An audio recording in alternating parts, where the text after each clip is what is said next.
This video talks through how the rec tourney works here at Noblesville United. You should receive a link. You've received a link probably at this point with a link to the tournament. Obviously, each year a new tourney is set up with different teams. You can find your schedule by simply selecting one of the options, and you will see a list of teams in that tournament. I'm going to go to a different one that has maybe more teams in it. Um, and this year, what we have is a TBD team that are the teams that are going to end up in the championship game. So as you look at the schedule, it works the same way all your schedules worked in the system. You have your team names, fields you'll play on, time you'll play, etc. At the top, a win, if you win your game, is worth 3 points. Whoever's the most points, the top two teams with the most points go on to the championship game. A loss is worth 0, and a draw or a tie is worth 1. So, obviously, winning both your games that you'll play before the tournament or in the tournament gives you the best chance of making the championship game. But in some cases, that's not enough. To get 6 points is the best thing you can do. Sometimes, though, you'll need to go to the tiebreakers. So I want to show you those real quick.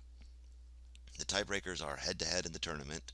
So whoever won the game in the tournament against each other gets to move forward. Tournament goals against. So basically the team who, if you both have 6 points, but your goals against, let's say you had two shutouts, you will move forward as a better defensive team. We're trying to encourage defense instead of running up the score. In years past, sometimes the rules were who had the most goal differential, and so teams would score 8 goals to beat teams 8-0. There's no need to do that anymore in the tournament. It does not matter. We want these games to be competitive, and it's your job as a coach to make these games competitive. So if you got a lead and it's 3-0, put those defenders to forwards, change it to goalkeeper, do all that kind of stuff, right? Because ultimately it does not matter. You're just trying to play good defense. The third tiebreaker is regular season head to head. So if you played in the regular season, which you absolutely did, what happened, and depending on those results, that's what happens. Who had the most wins during the regular season? Who had the least goals against?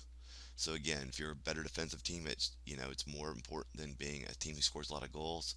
And then finally, we get into goal differential. And goal differential is the number of goals you scored versus the number of goals you gave up. So if you scored 3 goals but you gave up 1, your goal differential will be +2. And then if absolutely it's needed, we have a penalty shootout that will occur. I don't think we'll ever get there, and that's the point. We don't want a penalty shootout. We want it to be decided based on the tournament results and the regular season. We played plenty of games at this point, 8, 9 games, so we should basically be able to understand who the better teams are and move them forward based on their results. So that is the way that will work. Um, Scoring wise and putting on the scores, referees are going to be told to put scores in.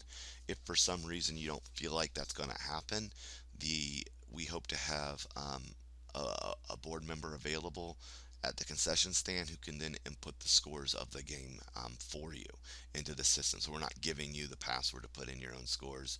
That could lead to some disputes. So we just want to make sure that the scores go in properly, and we'll make sure that gets done. And then notify the teams who are going to be in the championship games on Sunday once results are through. So in this particular division, we should know by about 3 o'clock, maybe 3:30, who the teams are who will play on Sunday at 3:10. So about a 24-hour notice. So that is how the tournament works. Thanks so much for everything you do.